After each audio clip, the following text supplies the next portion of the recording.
ವಾಲ್ಮೀಕಿ ಹಗರಣದ ವಿರುದ್ಧ ನಿರಂತರ ಹೋರಾಟ ಮಾಡಿ ಈಗ ಈ ಹಗರಣದ ತನಿಖೆಯನ್ನು ಸಿಬಿಐಗೆ ವಹಿಸಿದೆ. ಬೆಂಗಳೂರಿನಲ್ಲಿ ಮಾಜಿ ಸಂಸದ ಪ್ರತಾಪ್ ಸಿಂಹ ಒಂದು ಕಡೆ ಹೇಳಿಕೆಯನ್ನು ಕೊಡ್ತಾ ಇದ್ದಾರೆ. ಅಂದರೆ ಇದು ಬಿಜೆಪಿಯವರ ನಿರಂತರವಾದಂತಹ ಒಂದು ಹೋರಾಟದ ಪ್ರತಿಫಲವಾಗಿ ಕೋರ್ಟ್ ಸಿಬಿಐ ಕೊಟ್ಟಿದೆ. ಬೆಂಗಳೂರಿನಲ್ಲಿ ಮಾಜಿ ಸಂಸದ ಪ್ರತಾಪ್ ಸಿಂಹ ಹೇಳಿಕೆಯನ್ನು ಕೊಟ್ಟಿದ್ದಾರೆ. ವಕ್ಫ್ ಹೋರಾಟದ ಹಿಂದೆ ರಾಜಕೀಯ ಉದ್ದೇಶ ಇರಲಿಲ್ಲ, ರೈತರ ಭೂಮಿ ಉಳಿಸ್ಕೊಡ್ಬೇಕೆಂಬ ಉದ್ದೇಶ ಇತ್ತು. ನಮ್ಮ ಹೋರಾಟ ರೈತರ ಪರವಾಗಿತ್ತು. ವಕ್ಫ್ ವಿರುದ್ಧ ಬಿಜೆಪಿಯವರಿಗೂ ಅಲ್ಲಿ ಸಾಕಷ್ಟು ಹೋರಾಟಗಳನ್ನು ಬಿಜೆಪಿಯವರು ಮಾಡಿದ್ದಾರೆ.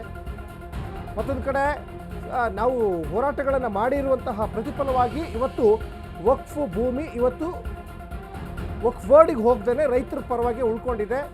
ಅದ್ರ ಜೊತೆಗೆ ವಾಲ್ಮೀಕಿ ಹಗರಣ ವಿಚಾರ ಇರ್ಬೋದು, ಬೇರೆ ಬೇರೆ ವಿಚಾರಗಳ ಬಗ್ಗೆ ಕಾಂಗ್ರೆಸ್ ಪಕ್ಷದಲ್ಲಿ ಸಾಕಷ್ಟು ಹಗರಣ ಆಗಿದೆ ಅನ್ನುವಂಥ ಒಂದಿಷ್ಟು ಆರೋಪಗಳೇನಿದೆಯಲ್ಲ, ಆ ವಿಚಾರಗಳನ್ನು ಮುನ್ನೆಲೆಗೆ ತಂದು ಈಗ ನೋಡಿ, ಈಗ ಅತೃಪ್ತರೆಲ್ಲ ಒಂದಿಷ್ಟು ಸಭೆಗಳನ್ನು ಮಾಡ್ತಾ ಇದ್ದಾರೆ ಬಿ ಜೆ ಪಿ ಪಾಳ್ಯದಲ್ಲಿ.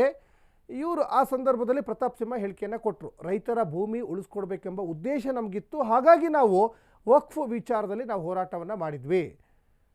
ಇನ್ನು ವಾಲ್ಮೀಕಿ ವಿಚಾರದಲ್ಲೂ ಕೂಡ, ವಾಲ್ಮೀಕಿ ವಿಚಾರ ಗೊತ್ತಿರುವಂಥ ವಿಚಾರವೇ. ಅದು 187 ಕೋಟಿ ಹಗರಣ. ಅನ್ಯ ರಾಜ್ಯದಲ್ಲೂ ಕೂಡ ಹಣ ಎಲ್ಲ ಟ್ರಾನ್ಸಾಕ್ಷನ್ ಆಗಿದೆ, ಚುನಾವಣೆಗೆ ಬಳಕೆ ಆಗಿದೆ.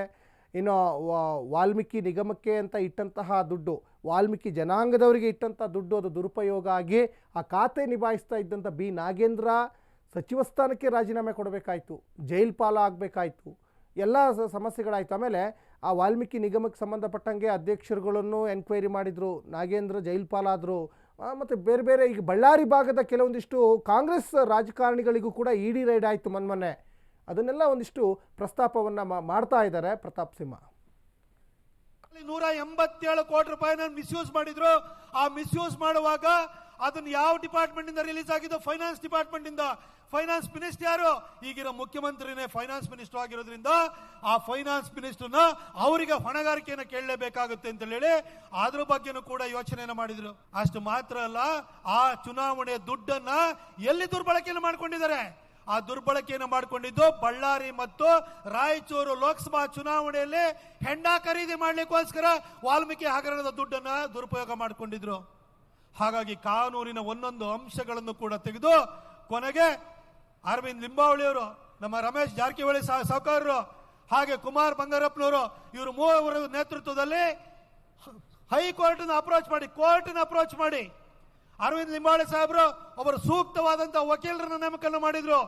ಕಾನೂನಿನ ಹೋರಾಟವನ್ನು ಮಾಡೋಣ, ಕೋರ್ಟಿನ ಮುಖಾಂತರ ನ್ಯಾಯನ ಪಡ್ಕೊಳ್ಳೋಣ ಅಂತ ಹೇಳಿ ಹೋಗಿ ಇವತ್ತು ಕೋರ್ಟ್ ಸಿಬಿಐ ತನಿಖೆಗೆ ಇವತ್ತು ಆದೇಶವನ್ನು ಮಾಡಿದ್ರೆ, ಇವತ್ತು ಈ ಮೂವರ ಹೋರಾಟ, ಮೂವರ ಪರಿಶ್ರಮ ಇದೆ.